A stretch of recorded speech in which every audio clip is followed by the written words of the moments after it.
The sound hit the table so hard it cut through the room like a crack in ice. The board attorney dropped a thick file in front of my new boss and said, "Did you abuse your position to settle a personal grudge?" Claire Danvers froze. For the first time since she took control of the department, her smile collapsed. Her fingers twitched near the folder, as if touching it might burn her. I sat on the other side of the conference table, hands in my lap, keeping my breath steady. No one looked at me directly, but everyone in that room knew I was the reason they had been called in. Not because I caused trouble, but because trouble had finally caught up with her. The attorney pushed the file closer to Claire. "We have recovered messages, timestamps, directives sent within your first hour in the role." Claire's mouth opened, but nothing came out. Her eyes darted toward me for the briefest second, sharp, angry, afraid. It was the same look she had given me years ago in Atlanta, before everything between us cracked. A few hours earlier, she had walked into the office beaming like she had just won an award. She crossed the room in those practiced, confident steps and held out her hand. "Hello, old coworker." Surprised. Her voice was honeyed, soft, pretending she had never once sworn she would get even with me. I told myself to breathe, to be civil, to believe this new job in Charleston might actually offer a calm beginning, but then she leaned in, still smiling, and whispered as if sharing a secret. "I've got a little gift for you." She straightened. "You're fired." Just like that. No evaluation, no explanation, no hesitation.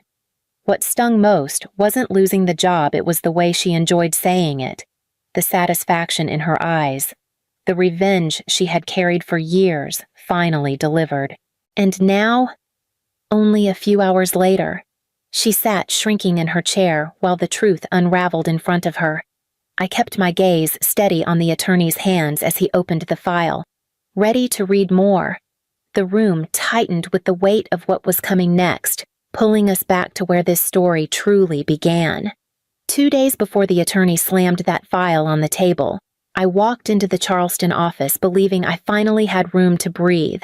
My first morning felt calm enough. New badge, new desk, new coworkers nodding politely as they passed. After the chaos of Atlanta, I let myself hope this job might be the reset I needed. Just before lunch, a manager stepped into the bullpen and cleared his throat. "All right, everyone. Our new department director is arriving. Please gather in the conference area." I followed the others toward the glass doors. A soft hum of curiosity filled the room, and then the door opened. She walked in like she owned the floor. Claire Danvers. Her eyes landed on me instantly. A half-second of shock flickered across her face, but she erased it with a bright, sugary smile. "Maren Locke," she gasped, stepping closer. "Oh my goodness, I cannot believe this." "Come here." Before I could react, her arms wrapped around me in an eager hug. Her perfume was the same one she used in Atlanta. Sharp, expensive, overwhelming. "I had no idea you were here," she said, gripping my shoulders. "What a small world." I forced out a polite breath. "I assumed you were still with Phoenix Cypher's West Division." "Oh no," she said quickly. "I moved on. Bigger opportunities." Her smile tightened. "And now, here we are." Her tone was sugar-sweet, but underneath it was something colder, something remembered. A flash of the past hit me hard. Claire standing in my old office in Atlanta, eyes wet with fury. After I filed the mandatory report, she had leaked confidential client data to an outside partner, insisting it was a harmless shortcut. The investigation shut down her promotion that quarter.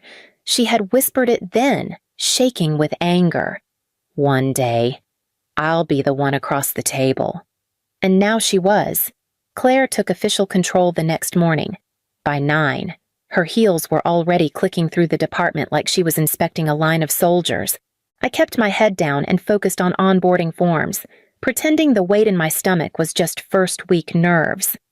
At 9:30, her assistant appeared beside my desk.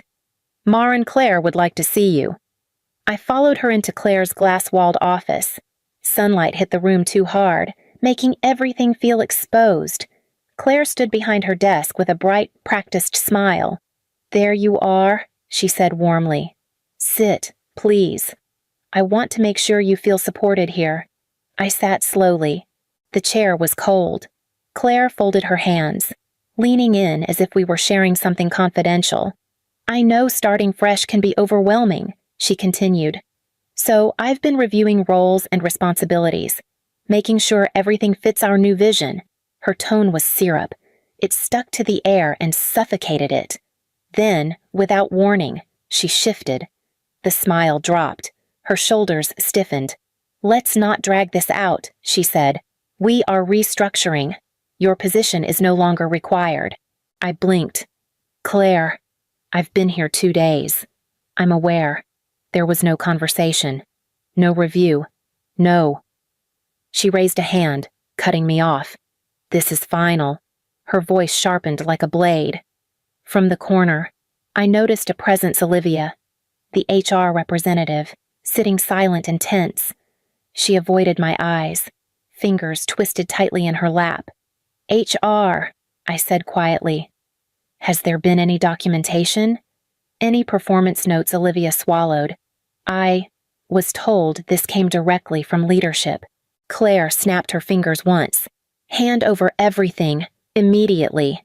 My badge, my laptop, my access codes." She watched each item leave my hands with a satisfaction she didn't bother to hide. Minutes later, I walked out carrying a cardboard box that wasn't even half full. The office had gone unusually quiet.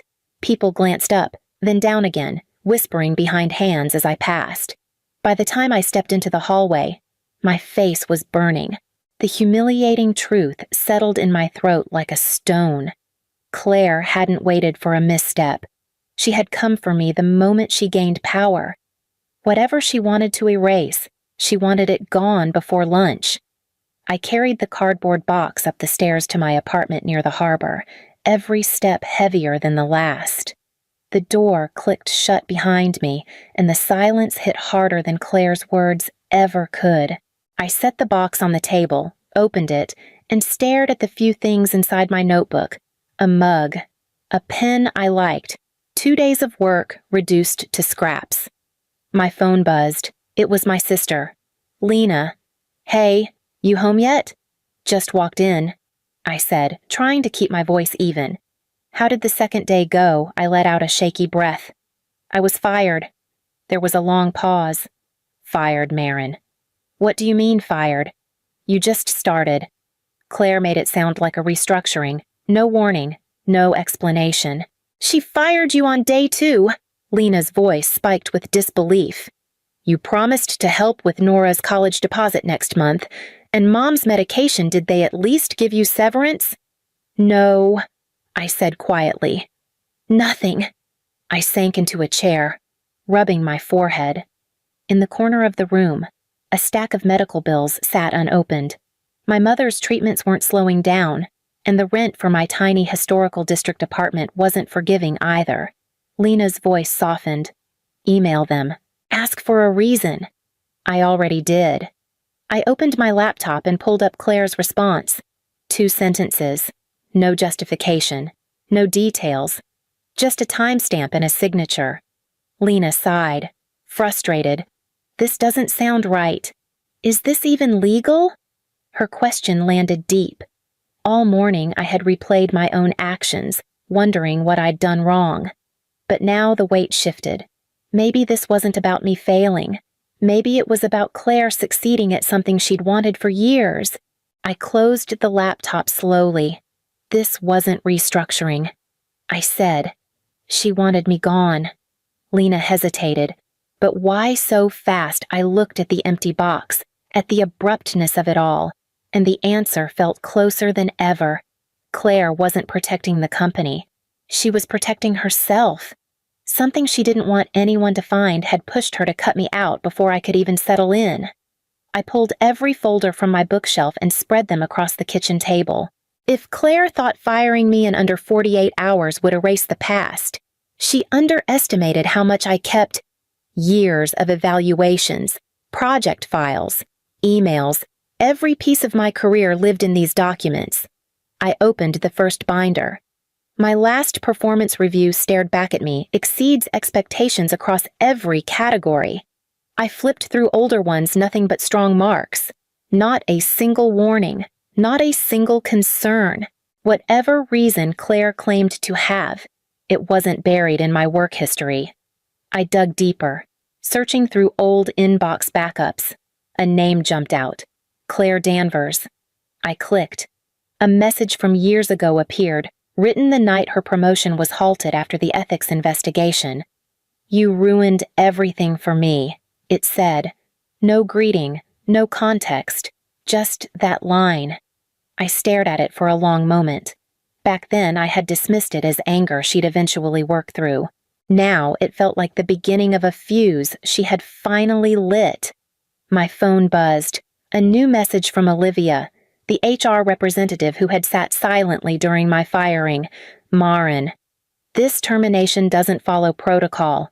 Please talk to someone outside the department." I called her immediately.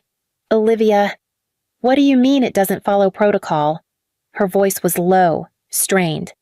"I should not be telling you this, but there was no documentation. None. No review. No incident report. We are required to have at least 2 written notices for a termination like this. So, what did Claire give you?" "Nothing," she whispered. "She told us not to ask questions." I closed my eyes. Heat crawled up my chest, not from fear this time, but from the clarity forming beneath it. "Thank you," I said, and hung up. I scrolled to a number I hadn't used in years, Judith Hale, an employment attorney who once guest lectured at a workshop I attended. My hand shook as I hit call. "I'd like to schedule a consultation," I said. "It's urgent." Judith Hale greeted me with the kind of calm that made the entire room feel smaller. Her office was tidy, the lights soft, her expression unreadable. She motioned to the chair across from her desk. "Let's start with what happened," she said. I set my stack of documents in front of her. I was fired on my second morning. No explanation, no documentation. Claire Danvers made the decision herself. Judith opened the folder, flipping slowly through each page. She paused at my performance reviews. "These are flawless," she murmured. Then she reached the printed email, the one Claire had sent years ago. Her eyebrow lifted. "She actually wrote this to you. She was angry." I said. "Her promotion was canceled after she leaked client data. I filed the mandatory report. Judith tapped the paper once. And now she's your boss." I nodded. She leaned back, studying me. "Tell me exactly how she fired you." I repeated the scene, the sugar-sweet greeting, the sudden shift, the clipped tone, the demand to hand over everything, and the HR representative who looked ready to vanish into the wall. Judith listened without interrupting. When I finished, she closed the file with a single, decisive motion. "Absolutely not," she said. The words cut through the air with more certainty than I'd felt in days.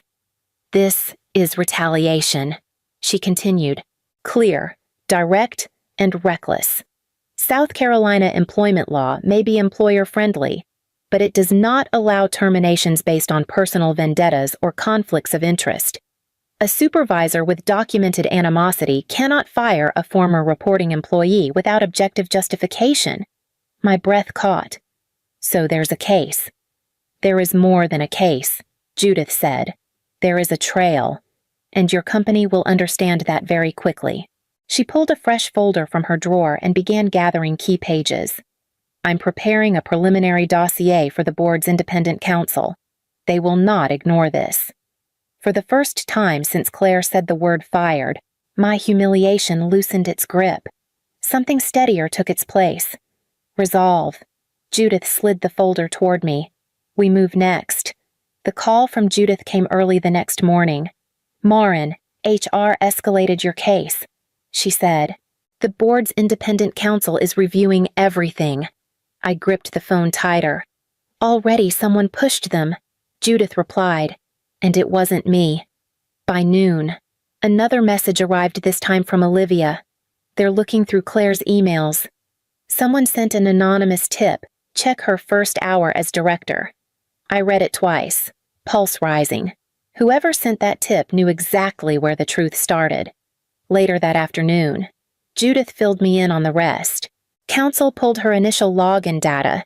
She said, "There are irregularities." "What kind?" I asked. She was silent for a moment, choosing the right words. First, she deleted multiple email threads from her old Atlanta account the moment she logged in. Second, she bypassed the standard HR clearance.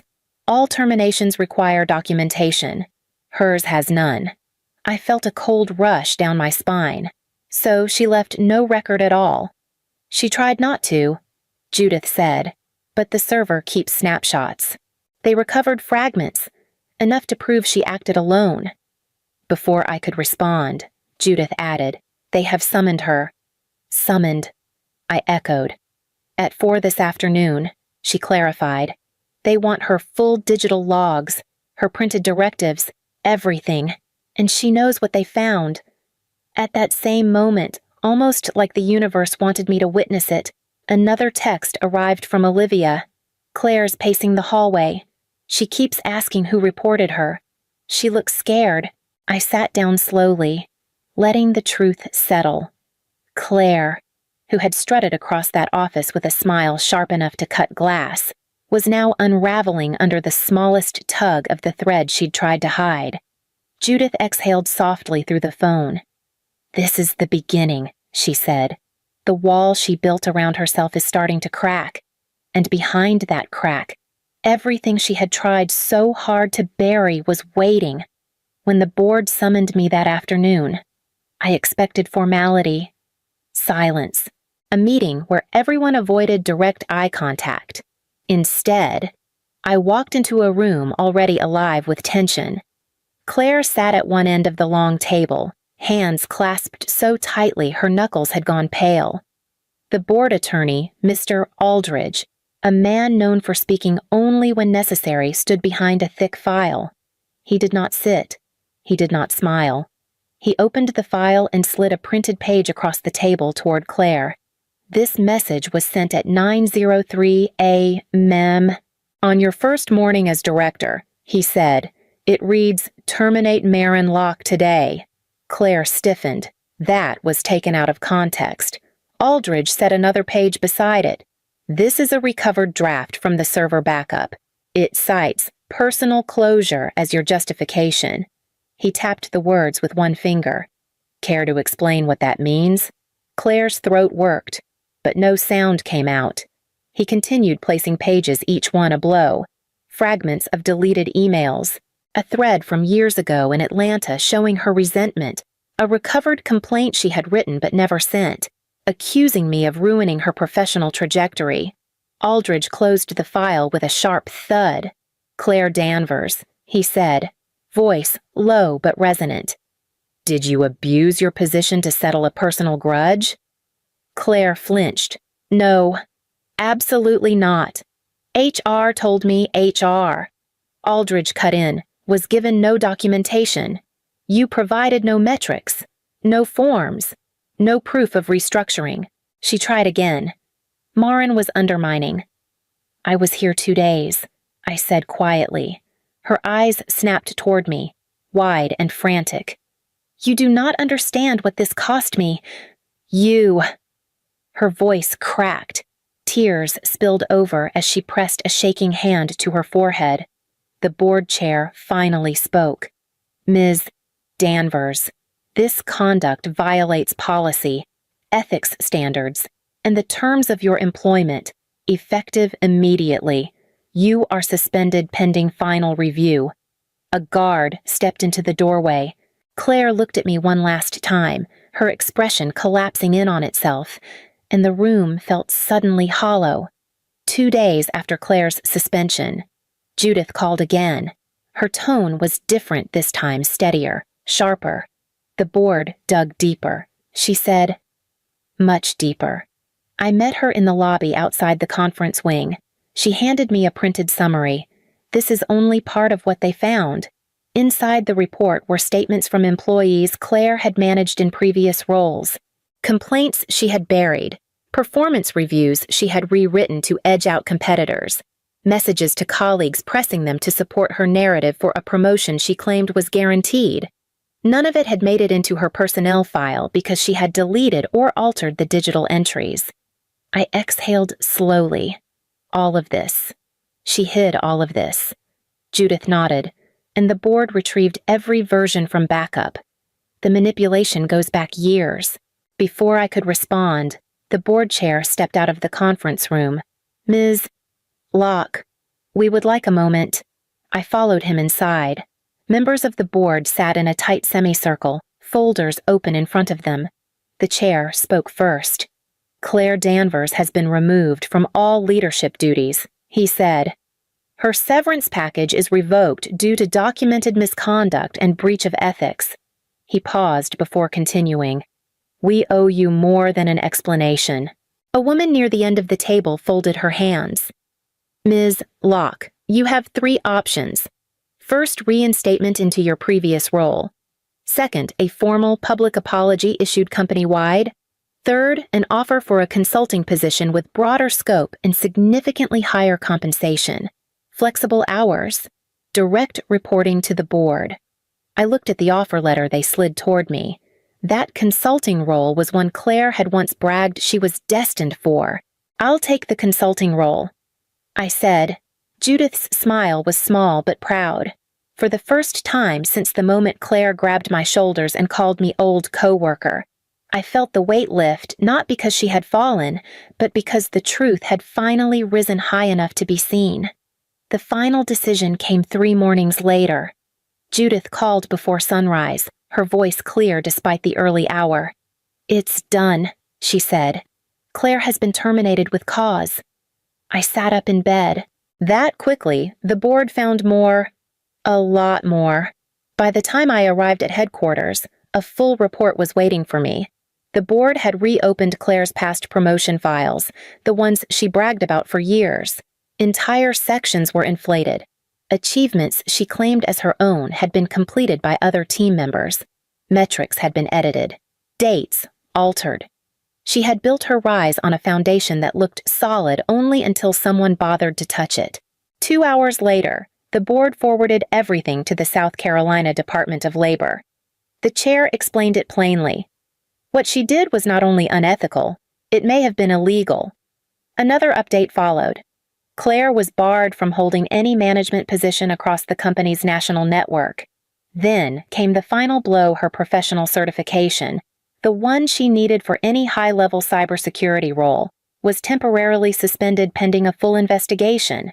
When I stepped into my new consulting office that afternoon, a system notification blinked across my screen. Access revoked. Claire Danvers no longer authorized. The words were clinical, detached, no celebration, no commentary, just truth, delivered without emotion. I clicked archive. That was all. A few hours later, as the sun fell over Charleston Harbor, I walked along the waterfront with the offer letter folded in my coat pocket. I could hear distant conversations from the pier, the low hum of boats returning, the world continuing without the chaos Claire had carried like a shadow. I realized there was no satisfaction in watching her fall. The real victory was stepping into a future she had once tried to shut me out of, a future built on honesty, not fear. The chapter closed itself with a soft click, leaving only the open space ahead.